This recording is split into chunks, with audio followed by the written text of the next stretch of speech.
The camera hates acting. It's time for another movie review!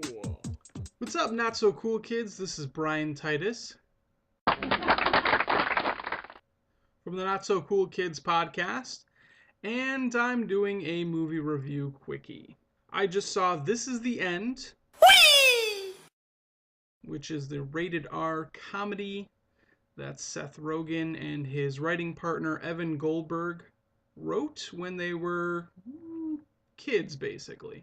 And throughout the years, they've embellished it and wrote a little bit more, wrote a little bit less, took things out, cut it up, chopped it up, and boom, we've got This Is the End. And it's about 107 minutes of complete, ridiculous, fun comedy, laugh out loud, belly shaking joy. And I would definitely recommend it, but I'll get to that very soon. A little synopsis about This Is the End. Basically, Seth Rogen assembled probably one of the largest lists of funny, hilarious comedians from television and movies and stand up and kind of smushed them all together on the screen. And essentially, they're playing themselves. Well, I would say bizarro, embellished versions of themselves. The movie starts out where Seth is picking up Jay from the airport to basically hang out back at their house. And Seth Rogen finds out about a party at James Franco's with a lot of cameos from other big screen actors, including Michael Cera and Emma Watson, and I think Rihanna even makes an appearance at one point. They go there, they meet some of the other mainstay cast members, if you will. Danny McBride, Chris Robinson, and of course James Franco. And the apocalypse starts to happen. No kidding. The ground opens up. There's lava. There's creatures coming out. There's Michael Cera getting stabbed through the chest with a light pole. Yeah, that happened. You know, it's basically leads up to the point where Jay and Seth kind of have to figure out, why is this happening? Well, they realize it's straight out of the Bible, and the only way that they can save themselves and be shot up into the air by a blue light is if they are good, redeemed souls, and they must, you know, sacrifice each other for the greater good. And I don't want to give too much away because there's a lot of meat and potatoes that I'm skipping over, but you should definitely go check it out. There's a lot of run-on gags, which I really appreciated. I love that these actors are able to take those false realities and just kind of embellish them and have fun with them and give a laugh to the audience. And they're doing it for the audience, which I really appreciate.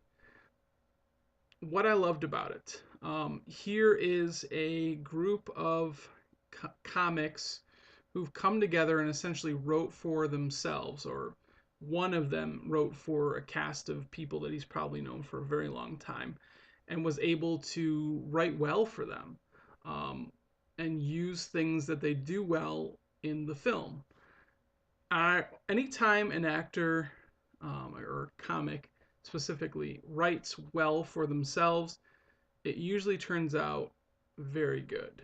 There's raunchy stuff, there's visual gags, there's stuff about freaks and geeks, there's stuff about